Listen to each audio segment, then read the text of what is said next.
5장 단순한 삶.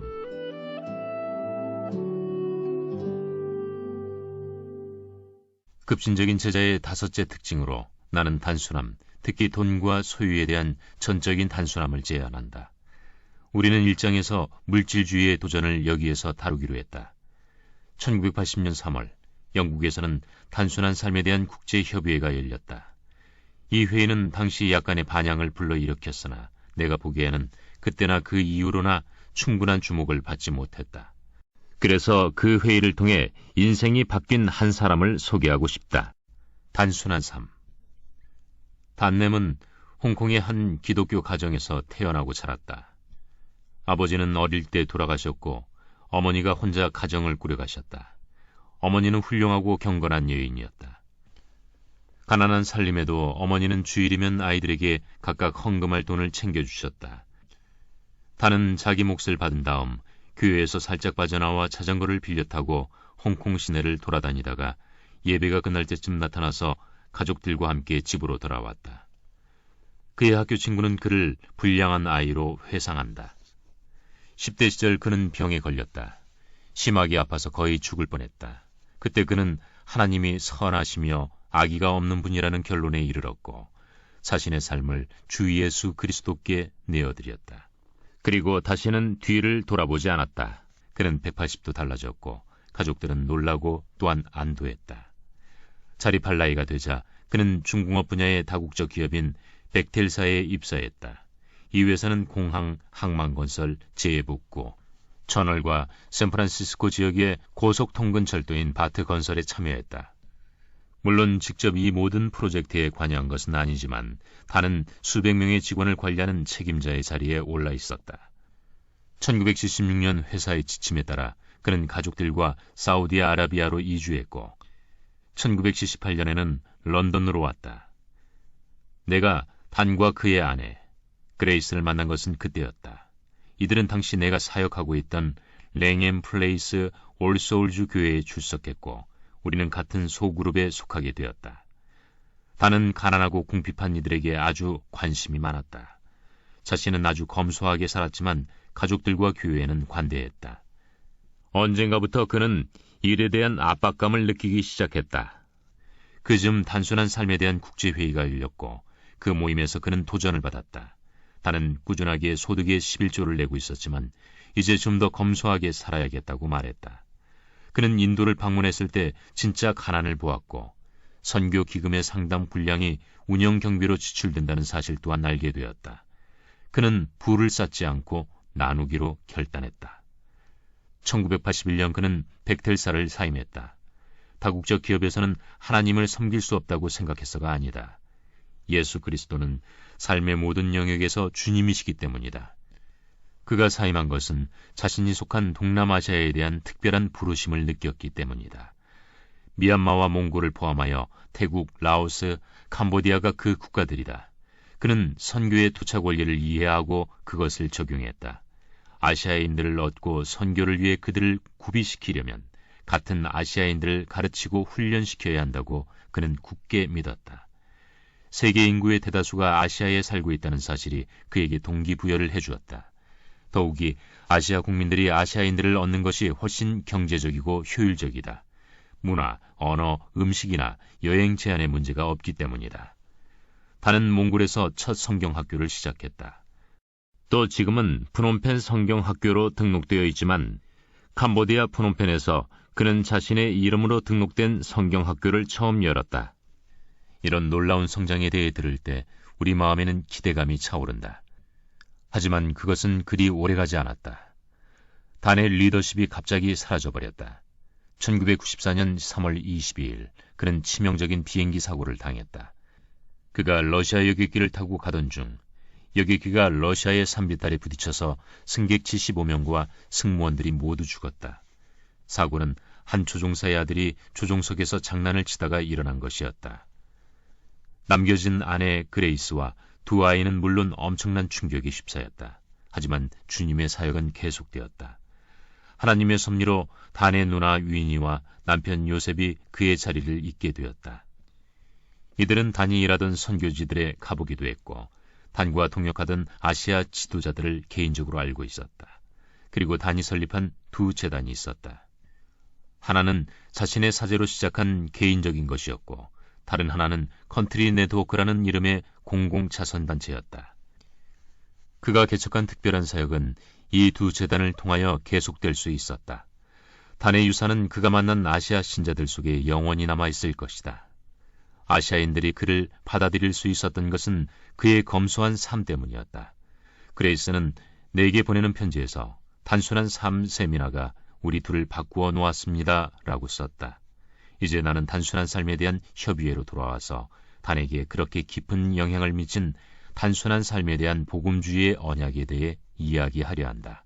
그것은 다음과 같다. 단순한 삶에 대한 복음주의의 언약. 서론. 생명과 삶은 분명 서로 연결된 단어이며 따로 뗄 수 없다. 모든 그리스도인은 예수 그리스도를 통해 새로운 생명을 얻었다고 주장한다. 그렇다면 어떤 삶이 그들에게 적합한가? 그 생명이 새로운 것이라면 삶 또한 새로워야 한다. 하지만 그것은 어떤 성격의 삶이어야 하는가? 특별히 그리스도인이 아닌 이들의 삶과는 어떤 차이가 있어야 하는가? 그리고 이러한 삶은 하나님으로부터 소외되고 모두가 누리도록 그분이 창조하신 이 땅의 자원들로부터 소외된 현대 세계가 직면한 여러 도전들을 어떻게 반영해야 하는가? 세계 복음화를 위한 로잔 대회의 참석자들이 언약의 9째 문단에 다음 문장들을 포함시키기로 한 것은 바로 이런 질문들 때문이었다.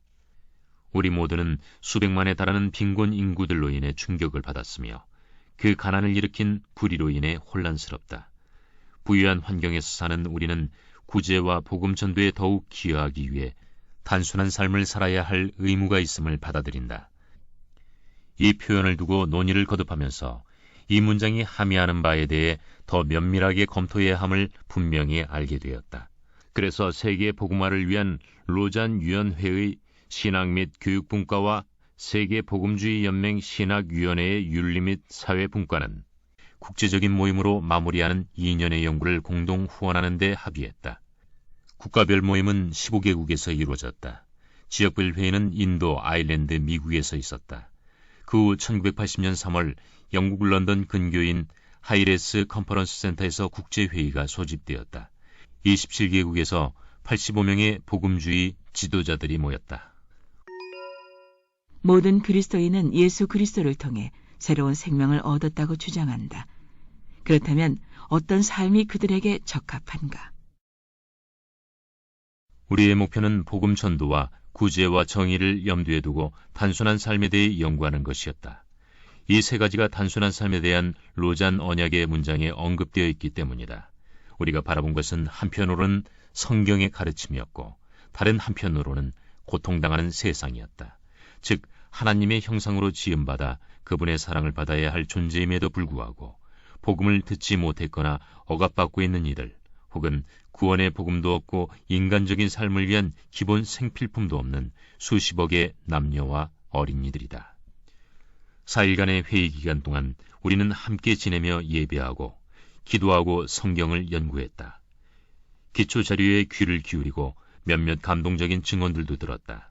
우리는 전체 집회와 소그룹에서 토론을 하면서 신학적 이슈와 경제적 이슈를 연결 지으려고 노력했다. 우리는 함께 웃고 울고 회개하고 결단했다. 처음에는 서구의 대표자들과 다수 세계의 대표자들 사이에 약간의 긴장이 느껴졌지만 회의가 끝날 무렵에는 하나 되게 하시는 성령이 서로 존중하고 사랑하는 새로운 유대감을 갖게 하셨다. 무엇보다도 우리는 하나님의 말씀과 궁핍한 세상이 주는 도전 둘 다에 정직해지려고 노력했다.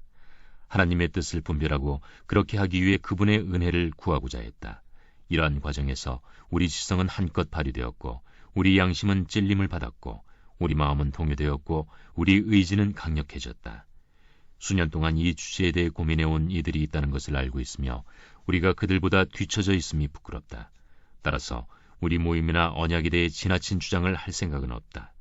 우리는 자랑할 어떤 근거도 없다. 하지만 그 주간은 역사적으로 중요한 시간이었고 우리를 변화시킨 시간이었다. 그러므로 개인이나 그룹이나 교회에서 연구할 수 있도록 이 선언문을 보내면서 수많은 그리스도인들이 결단하고 헌신한 존 스토트, 세계 복음화를 위한 로잔위원회, 신학 및 교육분과 실무그룹 의장, 노널드 사이더, 세계복음주의연맹 신학위원회, 윤리 및 사회분과 의장, 1980년 10월. 전문. 우리는 로잔 언약에 표현된 바 단순한 삶을 살아야 한다는 결의에 대해 숙고하기 위해 4일 동안 함께했다. 우리는 성경 말씀을 통하여 굶주리고 가난한 이들의 외침을 통하여 그리고 서로를 통하여 하나님의 음성에 귀 기울이려고 노력했다. 그리고 우리는 하나님이 우리에게 말씀하셨다고 믿는다. 우리는 예수 그리스도를 통하여 베푸신 하나님의 놀라운 구원을 인하여 우리 길에 빛이 되는 성경을 통한 그분의 계시를 인하여 그리고 우리를 세상의 증인과 종으로 삼으시는 성령의 능력을 인하여 하나님께 감사한다.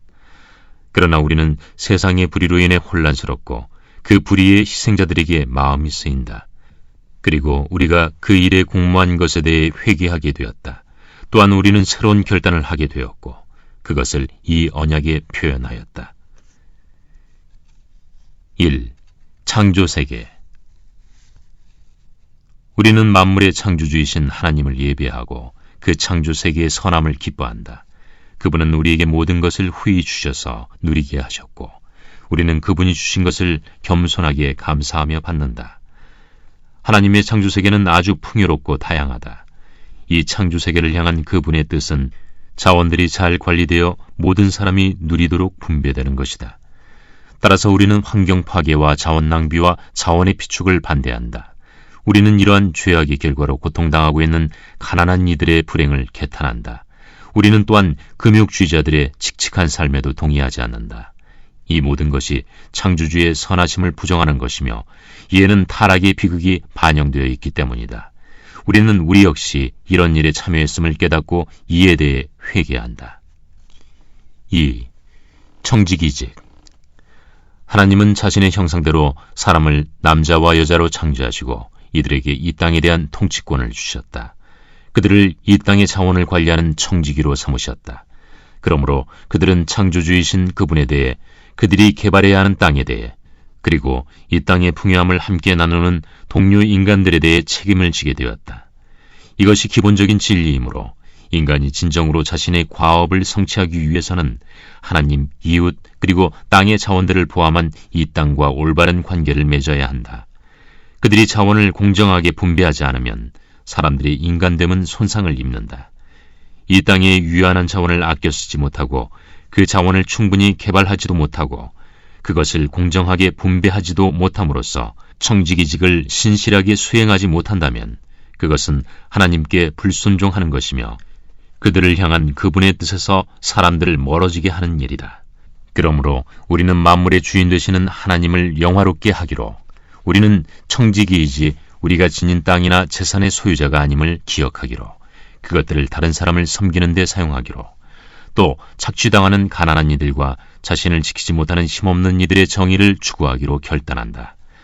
우리는 그리스도의 재림 때 이루어질 만물의 회복을 기다린다. 그때 우리의 온전한 인간됨이 회복될 것이므로 우리는 오늘 인간의 존엄성을 높여야 한다. 3. 가난과 부. 우리는 비자발적 가난은 하나님의 선하심에 위배되는 것이라고 단언한다. 성경은 이를 무력함과 연관짓는다.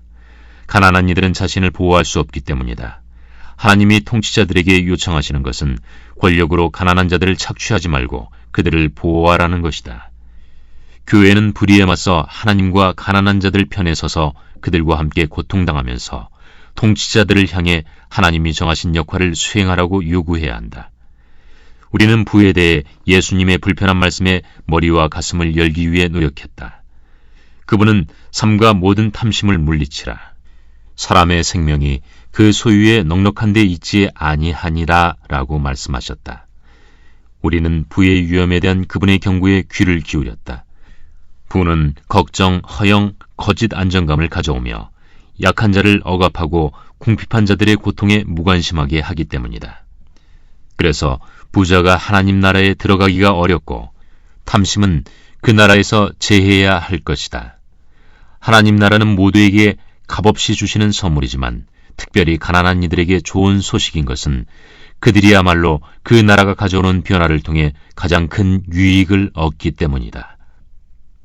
우리는 예수님이 여전히 어떤 사람들에게는 전적인 자발적 가난의 삶을 살면서 그분을 따르라고 부르신다고 믿는다. 그분은 그분을 따르는 모든 이에게 부의 유혹에서 벗어나 내적인 자유를 누리고 하나님과 돈을 겸하여 섬기는 것은 불가능하기 때문에 희생적인 나눔의 삶을 살라고 부르신다. 선을 행하고 선한 사업을 많이 하고 나누어 주기를 좋아하며 너그러운 자가 되게 하라. 실로 그리스도인의 너그러움을 말할 때 그 동기이자 본이 되시는 분은 바로 부유하심에도 불구하고 가난하게 되사 자신의 가난으로 우리를 부유하게 하신 예수 그리스도 자신이시다. 그것은 대가가 필요한 일이었고 의도적인 자기 희생이었다. 그렇게 우리가 그분을 따르기 위해서는 그분의 은혜를 구해야 한다. 우리는 가난하고 억압받는 사람들에 대해 알아가고 그들로부터 불의의 문제에 대해 배우며 그들의 고통을 덜어주기 위해 노력하고 정기적으로 그들을 위해 기도하기로 결단한다. 4. 새로운 공동체. 우리는 교회가 새로운 시대의 새로운 공동체이며 그 구성원은 새로운 생명과 새로운 삶을 누리고 있다는 사실이 너무 기쁘다. 오순절에 예루살렘에서 처음 시작된 기독교의 특징은 이전에는 없었던 교제를 나눈 것이었다. 성령 충만했던 그곳의 신자들은 자기 소유를 팔아서 공유할 정도로 서로를 사랑했다. 그렇게 팔고 나누는 일은 자발적으로 이루어졌고 약간의 사유재산은 가졌지만 공동체의 필요가 더 중요한 것이었다. 자기 재물을 조금이라도 자기 것이라고 하는 이가 하나도 없었다. 다시 말해 그들은 소유권에 대해 이기적인 주장을 하지 않았다. 그리고 그렇게 경제적인 관계가 완전히 바뀐 결과 그 중에 가난한 사람이 없었다. 궁핍한 이들이 우리 재산을 사용할 수 있게 하는 것으로 표현되는 너그럽고 희생적인 나눔의 원리는 성령 충만한 모든 교회에 없어서는 안 될 특징이다. 그러므로 세계의 어느 지역에 있든 부유한 우리는 어려운 신자들의 궁핍을 덜어주기 위한 일을 더 많이 하기로 결단한다. 그렇게 하지 않는다면 우리는 가난한 형제자매가 굶주리고 있는데도 너무 많이 먹고 마신 고린도의 부유한 그리스도인처럼 될 것이다. 그들을 향한 바울의 비난, 곧 하나님의 교회를 업신여기고 그리스도의 몸을 더럽혔다는 신랄한 비난을 받아 마땅할 것이다. 오히려 우리는 나중에 그들이 보여준 모습, 곧 바울이 그들의 넉넉한 것을 가난한 유대 그리스도인들에게 나누어져 균등하게 하라고 권했을 때 그들이 보여준 모습을 본받기로 결단한다. 그들은 배려하는 사랑과 그리스도 안에서 이방인, 유대인의 하나됨을 아름답게 보여주었다. 이와 같은 마음으로 우리는 여행, 음식, 주거 비용을 최소한으로 하면서 교회의 공동사업을 함께 추진할 방법들을 찾아야 한다. 우리는 교회와 선교단체들이 계획을 세울 때 삶과 증거가 통합되어야 할 필요를 민감하게 인식하기를 바란다. 그리스도께서는 우리를 부르셔서 세상의 소금과 빛이 되어 사회의 부패를 막고 어둠을 밝히라고 하셨다. 우리의 빛은 빛나야 하고 우리의 소금은 그 짠맛을 지녀야 한다.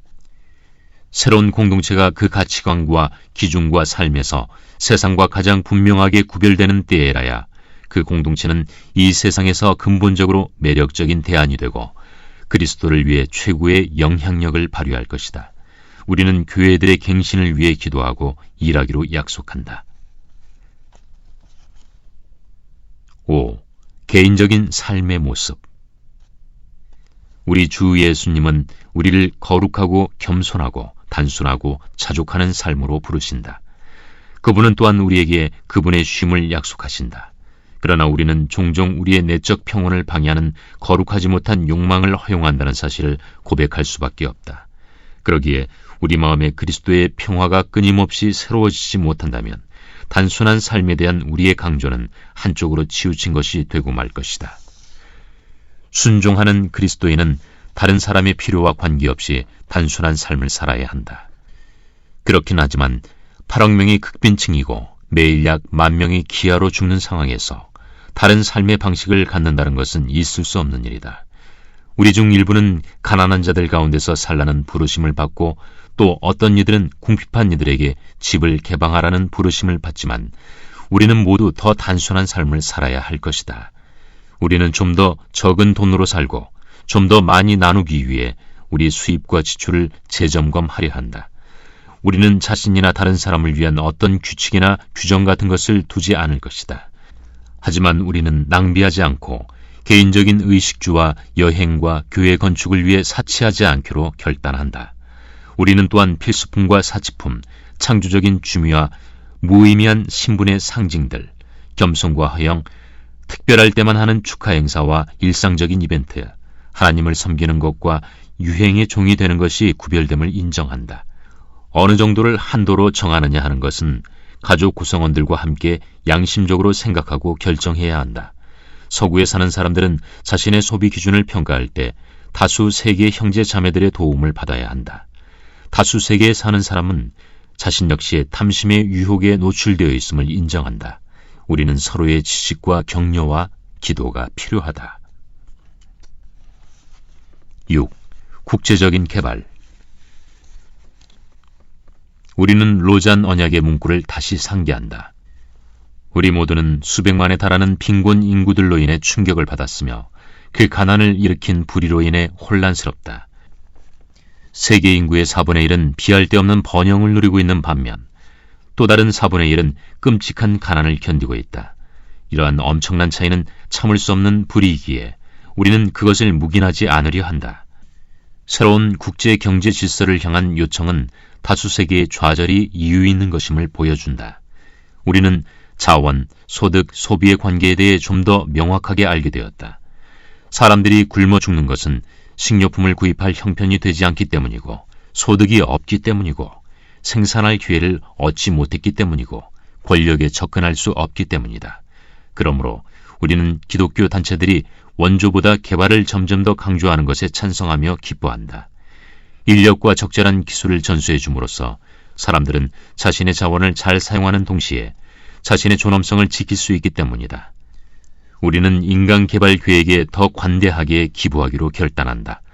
사람들의 삶이 위기에 처해 있는 곳에 결코 기금이 부족해서는 안 된다. 하지만 정부의 활동도 꼭 필요하다.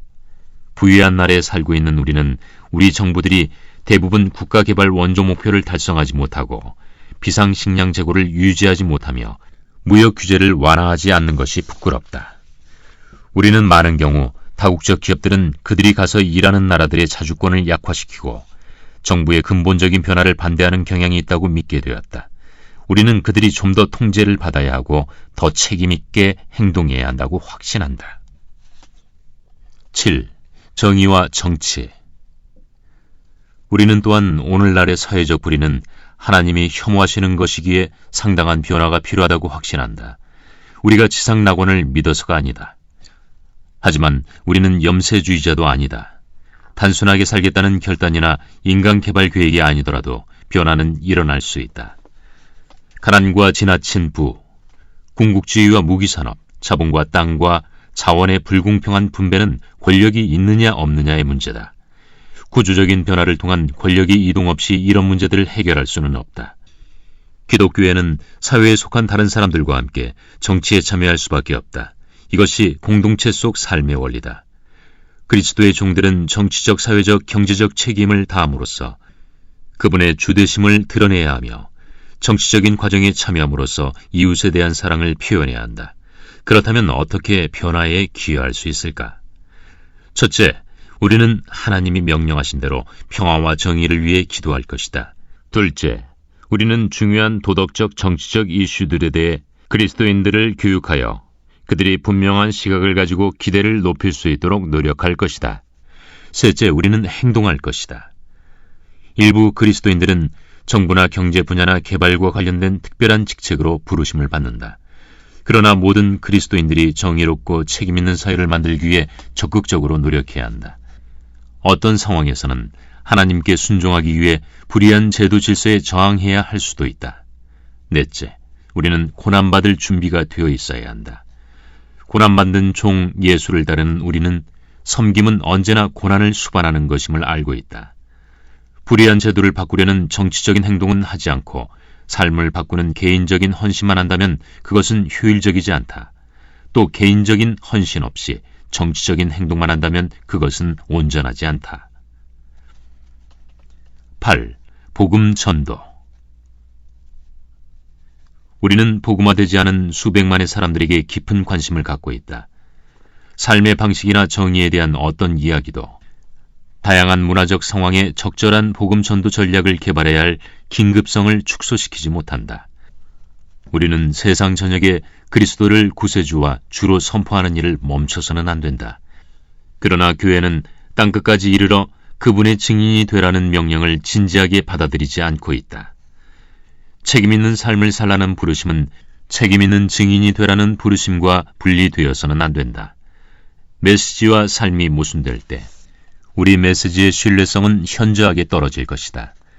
그분이 우리를 탐욕에서 구원하지 못하신다면 그리스도의 구원에 대한 선포는 온전할 수 없고, 우리가 우리 소유의 선한 청지기가 되지 못한다면 그분의 주되심에 대한 선포도 온전할 수 없으며, 우리가 궁핍한 이들에 대해 마음을 닫는다면 그분의 사랑에 대한 선포도 온전할 수 없다.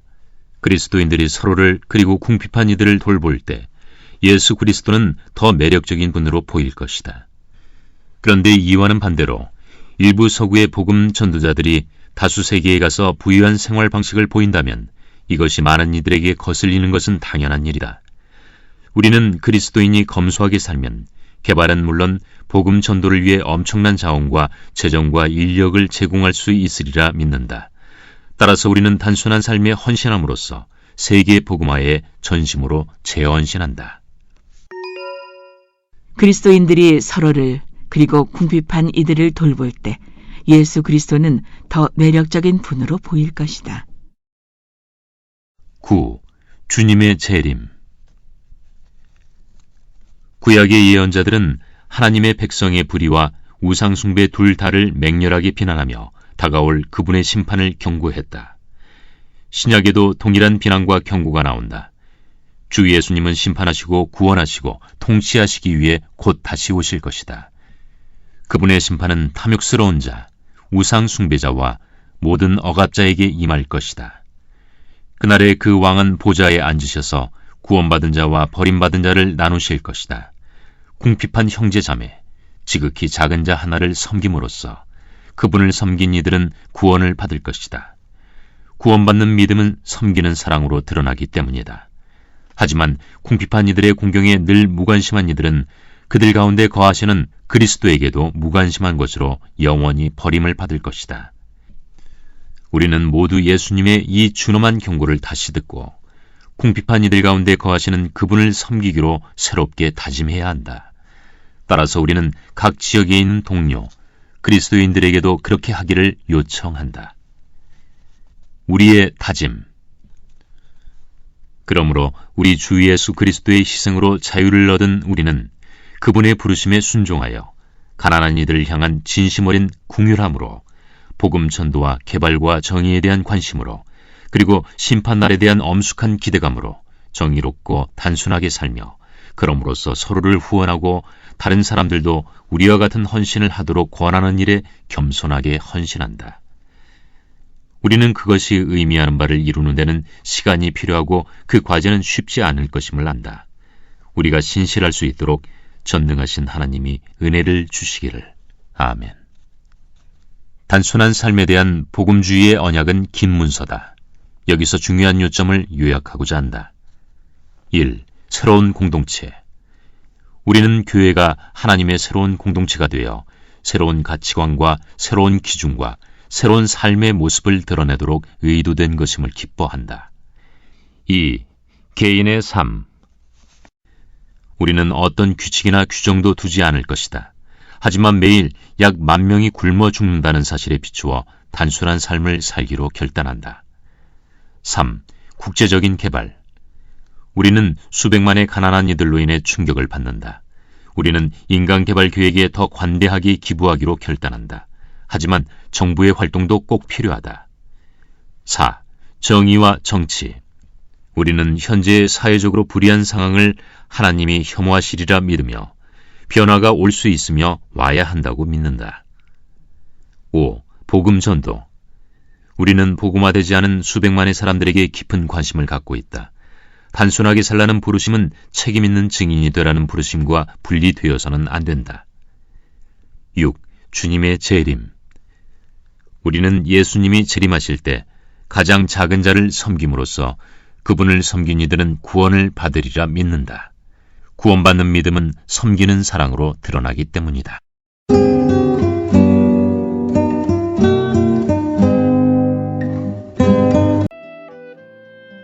6장 균형.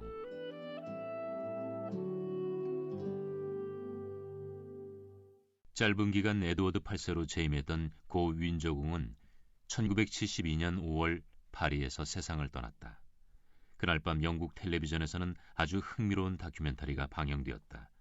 그의 성장 과정, 짧은 통치, 퇴임 등 사람들이 궁금해하던 예전 영상들도 볼 수 있었다. 그는 자신의 소년 시절을 돌아보면서 이렇게 말했다. 아버지 조지 5세는 엄한 규율주의자였습니다.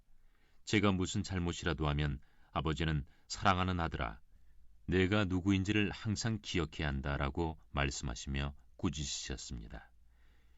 자신이 왕위에 오를 황태자라는 사실을 늘 기억하는 사람은 그에 맞게 저신하며 잘못된 행동은 하지 않는다는 것이다. 그렇다면 우리는 누구인가? 그것이 문제다. 나는 신약 성경 중에서 베드로전서 2장 1절에서 17절이야말로 제자가 된다는 것이 무슨 의미인지를 가장 다양하고 균형 있게 설명하는 본문이라고 생각한다. 그러므로 모든 악독과 모든 기망과 외식과 시기와 모든 비방하는 말을 버리고 갓난아기들같이 순전하고 신령한 젖을 사모하라. 이는 그로 말미암아 너희로 구원에 이르도록 자라게 하려 함이라. 너희가 주의 인자하심을 맛보았으면 그리하라. 사람에게는 버림바가 되었으나 하나님께는 택하심을 입은 보배로운 산돌이신 예수께 나아가 너희도 산돌같이 신령한 집으로 세워지고 예수 그리스도로 말미암아 하나님이 기쁘게 받으실 신령한 제사를 드릴 거룩한 제사장이 될지니라. 성경에 기록되었으되 보라, 내가 택한 보배로운 모퉁이 돌을 시온에 두노니 그를 믿는 자는 부끄러움을 당하지 아니하리라. 하였으니 그러므로 믿는 너희에게는 보배이나 믿지 아니하는 자에게는 건축자들이 버린 그 돌이 모퉁이의 머릿돌이 되고 또한 부딪히는 돌과 걸려 넘어지게 하는 바위가 되었다 하였느니라. 그들이 말씀을 순종하지 아니하므로 넘어지나니 이는 그들을 이렇게 정하신 것이라. 그러나 너희는 택하신 족속이요 왕같은 제사장들이요 거룩한 나라요 그의 소유가 된 백성이니 이는 너희를 어두운 데서 불러내어 그의 기이한 빛에 들어가게 하신 이의 아름다운 덕을 선포하게 하려 하심이라. 너희가 전에는 백성이 아니더니 이제는 하나님의 백성이요 전에는 긍휼을 얻지 못하였더니 이제는 긍휼을 얻은 자니라. 사랑하는 자들아, 거류민과 나그네 같은 너희를 권하노니 영혼을 거슬러 싸우는 육체의 정욕을 제어하라. 너희가 이방인 중에서 행실을 선하게 가져 너희를 악행한다고 비방하는 자들로 하여금 너희 선한 일을 보고 오시는 날에 하나님께 영광을 돌리게 하려 함이라. 인간의 모든 제도를 주를 위하여 순종하되 혹은 위에 있는 왕이나 혹은 그가 악행하는 자를 징벌하고 선행하는 자를 보상하기 위하여 보낸 총독에게 하라. 곧 선행으로 어리석은 사람들의 무식한 말을 막으시는 것이라. 너희는 자유가 있으나 그 자유로 악을 가리는 데 쓰지 말고 오직 하나님의 종과 같이 하라. 무사람을 공경하며 형제를 사랑하며 하나님을 두려워하며 왕을 존대하라. 사도는 일련의 다양한 은유들을 통하여 우리가 누구인지를 설명한다. 각각의 은유에는 그에 해당하는 의무가 따른다. 베드로에 따르면 이것들이 함께 모여 기독교라는 것이 된다. 아기. 베드로가 편지의 수신자들을 갓난아기에 비유한 이유는 그들이 다시 태어났기 때문이다. 그렇다면 거듭남이란 무엇인가? 이것을 우리가 교회의 구성원으로서 세례를 받을 때 일어나는 일로 보는 것은 옳지 않다. 세례가 거듭남에 대한 예식이면 분명하다. 다시 말해 그것은 거듭남을 외적으로 그리고 가시적으로 보여주는 예식이다. 하지만 상징과 실제를 혼동해서는 안 된다. 혹은 기호와 그 기호가 나타내는 대상을 혼동해서는 안 된다. 그렇다. 거듭남이란 사람의 인격에 성령이 가져다 주시는 깊은 내면의 근본적인 변화다. 이를 통해 우리는 새로운 마음과 새로운 생명을 얻고 새로운 피조물이 된다. 더욱이 예수님이 니고데모와의 대화에서 주장하셨듯이 이는 꼭 필요하다. 그분은 내가 거듭나야 하겠다라고 말씀하셨다. 여기서 요점은 우리가 성숙한 그리스도인의 성품과 지식을 통해서 거듭난 존재가 되지 않는다는 것이다. 천사의 날개가 다 자라면 되는 것은 더더욱 아니다. 오히려 갓난아기들 같이 약하고 미성숙하고 연약하며 무엇보다 성장이 필요한 갓난아기들처럼 다시 태어난다. 그러므로 신약 성경은 우리가 지식과 거룩과 믿음과 사랑과 소망에서 자라나야 한다고 말한다. 그래서 베드로는 수신자들이 구원에 이르도록 자라야 한다고 쓰고 있다. 이와 함께 기억할 진리는 그들이 모든 악독과 모든 기망과 외식과 시기와 모든 비방하는 말을 버려야 한다는 것이다. 그가 암시하는 바에 따르면 이런 것은 악의 같은 일이기 때문이다. 우리는 그런 일들을 벗어버리고 그리스도를 닮은 모습으로 자라나야 한다. 그런데 우리는 어떻게 자라는가? 갓난아기의 이미지를 염두에 두고 베드로가 2절에서 언급한 순전하고 신령한 젖이라는 말에 주목해보자. 갓난아기들 같이 순전하고 신령한 젖을 사모하라. 이는 그로 말미암아 너희로 구원에 이르도록 자라게 하려 함이라. 다시 말해 아이가 건강하게 자라는 비결이 적절한 식사를 규칙적으로 하는 것이듯 매일 먹는 훈련은 영적 성장의 주요한 조건이다. 우리가 성숙한 그리스도인으로 자라자고 한다면 어떤 젖을 먹어야 하는가? 그것은 순전하고 신령한 젖이다. 이에 해당하는 헬라어 형용사는 로기코스다. 이는 우유에 반대되는 형이상학적인 것, 혹은 몸으로 보자면 지성을 위한 이성의 음식, 혹은 1장 23절에서처럼 하나님의 말씀을 의미할 수 있었다. 엄마의 젖이 아기의 성장에 필수적인 것처럼 분명 하나님의 말씀은 우리의 영적 성장에 없어서는 안 된다. 베드로는 너희가 주의 인자하심을 맛보았으면 그리하라고 권한다. 쉐리는 자신의 주석에서 베드로는 젖을 빠는 아이의 열심을 생각하고 있다고 제안한다. 맛을 보았다면 이제 갈증을 느낄 것이라고 말하고 있는 듯하다. 그리스도인의 삶에는 매일의 훈련이 절실하게 필요하다. 제2차 세계대전 중에 캔터베리의 대주교 윌리엄 템플은 청년 회중에게 이렇게 말했다. 그리스도인 청년들은 무엇보다도 그리스도 그분께 충성해야 합니다. 그 무엇도 매일 주님과 친밀한 사귐을 갖는 그 시간을 차지할 수 없습니다. 어떻게든 그 시간을 확보하고 견고하게 지키십시오. 돌. 베드로가 제시하는 두 번째 이미지는 산돌이다. 그는 생물학의 세계에서 건축의 세계로 방향을 바꾼다. 지금까지 우리는 젖을 먹고 싶어하는 갓난아기를 바라보며 산부인과 병동에 있었지만 이제 밖으로 나와 건축 중인 건물을 바라본다. 그것은 돌로 된 건물이며 우리는 그것이 교회임을 쉽게 알 수 있다. 물론 그것은 오늘날 우리가 알고 있는 교회의 건물 같은 것이 아니라 살아계신 하나님의 교회, 하나님의 백성이다. 그 건물을 이루는 돌들은 백성이므로 베드로는 그것들을 산돌이라 부른다. 잠시 멈춰서 세계 전역에서 하나님이 그분의 교회를 세우고 계시다는 사실을 기뻐하자. 다른 신앙들이 다시 일어나고 세속주의가 서구 교회로 침투해 들어오며 적대적인 단체들과 정부가 교회를 핍박하고 매장시키려 하지만 교회는 계속해서 성장하고 있다. 사실 그 무엇도 하나님의 교회를 무너뜨릴 수 없다. 예수님은 음부의 권세가 이기지 못하리라 라고 약속하셨다. 다시 말해 교회는 영원할 것이다. 교회는 무너질 수 없다. 언젠가 머릿돌이 놓이고 건축이 완성될 때까지 돌들은 차곡차곡 쌓여 건물이 세워져 갈 것이다. 그렇다면 우리는 어떻게 교회에 속하게 되는가?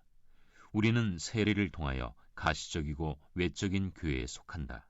그러나 우리는 어떻게 하나님의 백성의 구성원이 되는가? 4절을 보라. 사람에게는 버림바가 되었으나 하나님이 보시기에는 보배로운 예수께 나아가, 즉 산돌이신 예수 그리스도께로 나아가 신령한 집으로 세워져야 한다. 6절과 8절에서 베드로는 바위와 돌에 관한 일련의 구약 본문들을 한데 모은다. 중요한 것은 그러고 난 다음 그가 그것을 자신이 아니라 그리스도에게 적용시키고 있다는 점이다.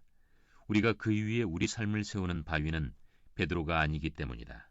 그리스도야말로 이스라엘이 거부했지만 하나님이 택하셔서 보배롭게 여기신 산돌이시다. 이 모든 것이 함의하는 바는 무엇인가? 그것은 분명 우리가 서로에게 속해 있다는 것이다. 아기들이 자라기 위해서 젖이 필요하다면 돌을 서로 붙이기 위해서는 모르타르가 필요하다. 건물을 상상해보라. 돌들은 다른 돌들과 시멘트로 연결되어 건물의 일부가 된다. 공중에 걸려있는 돌은 없다. 모든 돌이 건물에 속해 있으며 건물에서 떨어져 나올 수 없다. 잠시 멈춰서 베드로의 가르침을 우리 자신에게 적용하며 묵상해보라. 예수 그리스도는 우리에게 어떤 의미인가? 우리의 정강이를 쳐서 넘어뜨리는 걸림돌인가? 아니면 그 위에 우리의 삶을 세우는 기초석인가? 오래전 나는 일리노이 대학의 정신의학과 명예교수인 호바트 모우로 박사를 만나 이야기를 나눌 기회가 있었다. 그는 당대에 아주 유명한 학자였다. 그는 그리스도인이 아니었지만 교회와는 사랑 싸움을 했노라고 말했다. 왜 그랬을까? 그는 청년 시절에 교회가 자신을 실망시켰고 지금은 그의 환자들을 실망시키고 있기 때문이라고 말했다. 그리고 그는 이렇게 덧붙였다. 교회는 공동체의 비밀을 전혀 배우지 못하고 있습니다. 이것이 그의 대답이었다. 이는 지금까지 내가 들었던 교회에 대한 가장 신랄한 비판 가운데 하나였다. 교회는 곧 공동체이며 하나님의 건물에 산 돌들이기 때문이다. 우리는 공동체인 교회, 하나님의 건물에 산 돌들인 교회에 대한 비전을 되찾아야 한다. 더욱이 양질의 모르타르가 절실하게 필요하다. 제사장. 지금까지 베드로는 우리를 자라갈 의무가 있는 갓난아기에 또 서로 사랑하고 지원할 의무가 있는 산돌에 비유했다. 이제 그는 셋째 이미지를 들어 하나님을 예배할 의무가 있는 거룩한 제사장의 우리를 비유한다. 이 은유는 많은 그리스도인들에게 놀라움으로 또 충격으로까지 다가온다. 하지만 우리는 피할 수 없다. 베드로는 하나님이 우리를 거룩한 제사장과 왕같은 제사장으로 만드셨다고 쓴다. 도대체 이 사도는 무엇을 의미하고 있는 것인가? 구약 시절 이스라엘 제사장은 두 가지 독점적인 특권을 누렸다. 첫째, 그들에게는 하나님께 나아갈 수 있는 특권이 있었다. 헤롯 성전은 제사장의 뜰로 둘러싸여 있고 일반 백성은 출입이 철저히 차단되어 있었다. 제사장들만이 성전 안으로 들어갈 수 있었고 그중 대제사장만이 치성소나 내소에, 그것도 속죄의 일에만 들어갈 수 있었다. 이를 강조하기에 율법은 그곳에 침입하는 자들은 모두 사형에 처하라고 규정하고 있다. 하나님께 나아가는 일은 제사장들에게만 제한되어 있고 일반 백성에게는 허락되지 않았음을 상징적으로 보여주는 것이었다. 제사장들이 가진 두 번째 특권은 하나님께 희생 제사를 드리는 것이었다. 일반 백성들은 희생 제물을 가져와서 그 제물의 머리에 자신의 손을 얹었다. 이는 제물과 자신을 동일시하고 자신의 죄가 희생 제물에 전가되었음을 상징적으로 나타냈다. 하지만 제사장만이 희생 제물을 죽여서 의식을 행하고 피를 뿌리는 일을 할 수 있었다. 이렇듯 구약시대에는 하나님께 나아가는 일과 희생 제사를 드리는 일이 제사장직에만 엄격하게 제한된 두 가지 특권이었다. 하지만 이제 예수 그리스도 안에서 그리고 예수 그리스도를 통하여 제사장과 백성 사이에 이러한 구별이 폐지되었다. 이전에 제사장들에게만 제한되었던 특권을 이제 모두가 공유한다. 모두가 제사장이기 때문이다. 교회 전체가 제사장이다. 그리스도를 통하여 우리 모두가 하나님께 나아감을 누린다. 우리는 하나님의 거룩한 임재 속으로 들어갈 담력을 얻었다. 그리스도를 통하여 우리 모두 예배라는 신령한 제사를 하나님께 드린다. 이것이 종교개혁가들이 회복시킨 만인 제사장직이다. 물론 어떤 그리스도인들은 여전히 목사로 부르심을 받는다. 영국 성공회에는 사제라 불리는 이들이 있다. 이것은 우리가 종교개혁의 유산을 잊어버리고 평신도들에게 허용되지 않은 제사장 역할을 주장하기 때문이 아니다. 그것은 오히려 영어에서 사제는 장로를 의미하는 단어의 축약형으로 제사장적인 의미를 갖고 있지 않기 때문이다. 그래서 17세기의 영국 성공회 교도들은 공동 기도서에 사제라는 단어를 그대로 포함시켰다.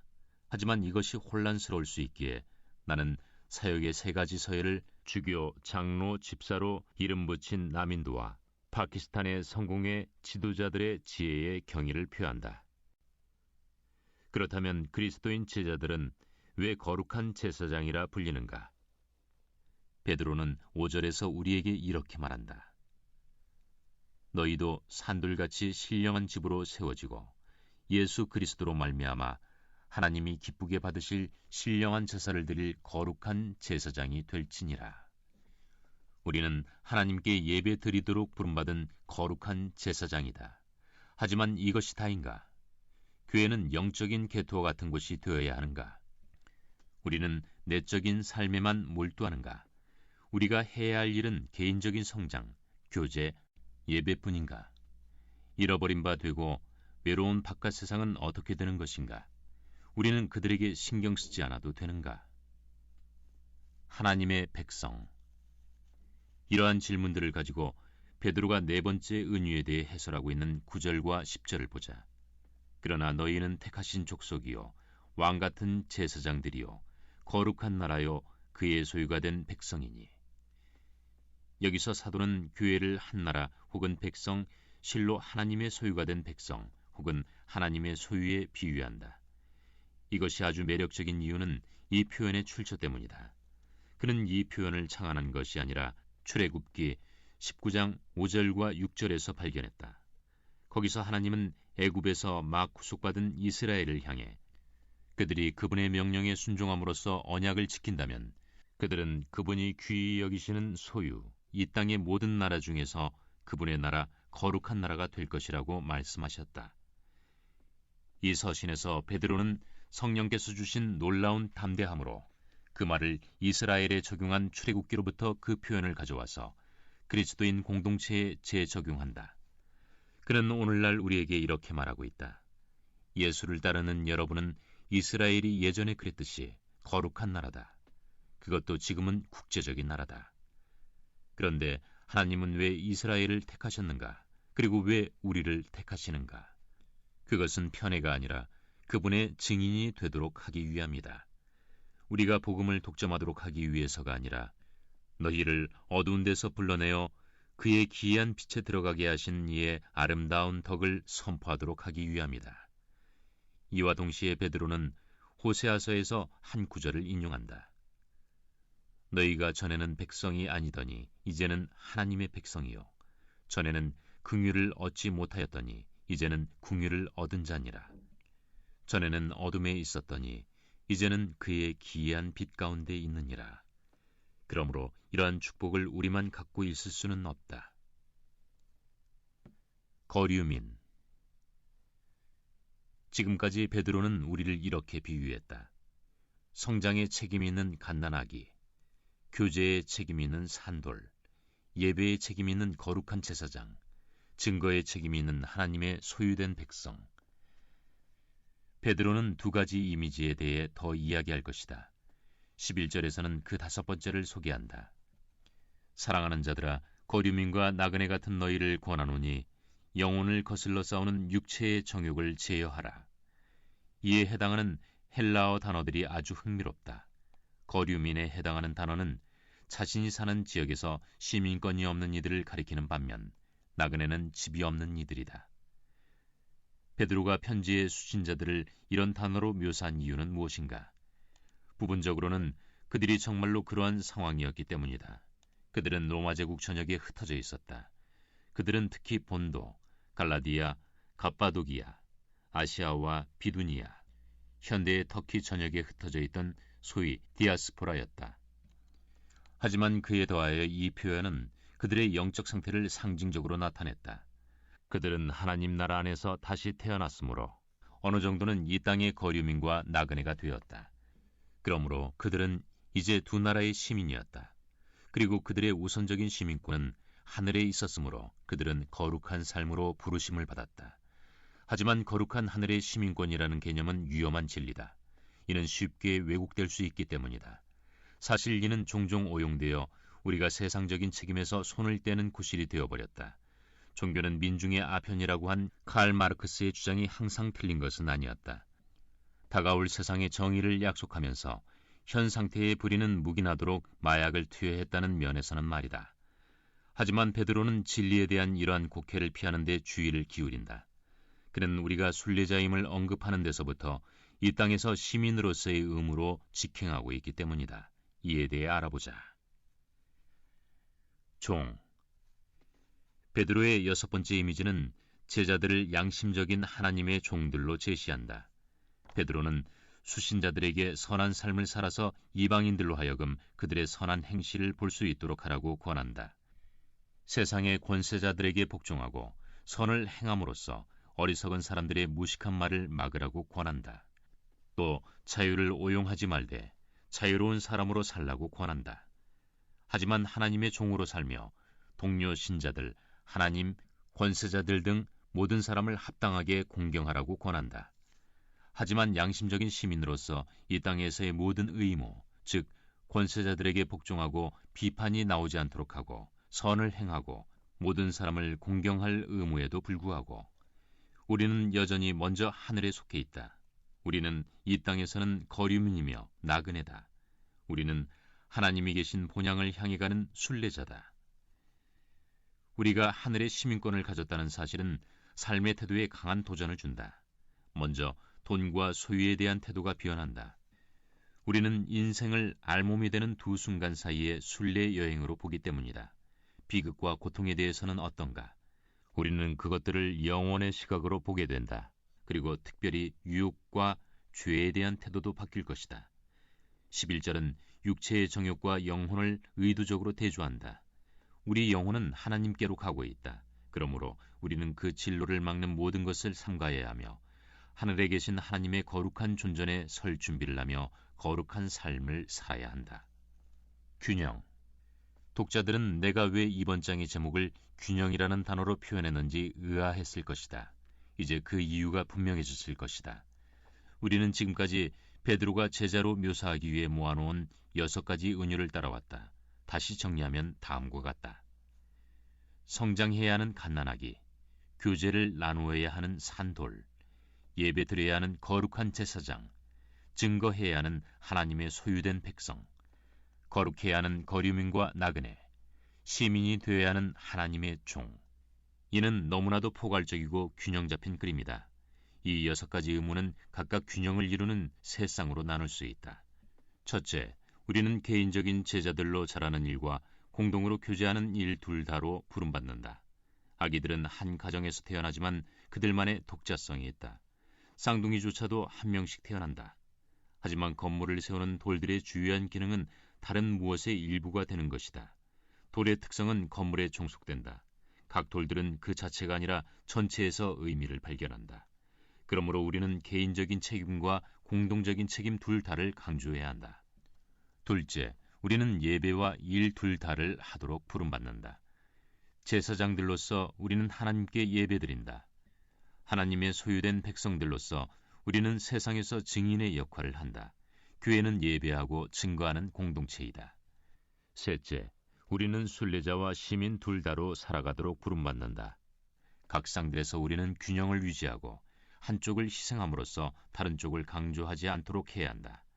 우리는 개인적인 제자이면서 교회의 구성원이며 예배자이면서 증인이며 순례자이면서 시민이다. 우리는 개인적인 제자와 공동적인 교제로 예배와 일로 순례자와 시민 둘 다로 부름받는다. 우리의 실패는 거의 모두 제자의 포괄적인 정체성을 잊어버리는 태만에서 나온다. 우리의 하늘 아버지는 한결같이 우리에게 조지 8세가 웨일스의 왕자에게 했던 말을 하고 계신다. 사랑하는 아들아, 너는 내가 누구인지를 늘 기억해야 한다. 내가 누구인지를 기억한다면 그에 합당하게 행동하게 될 것이다.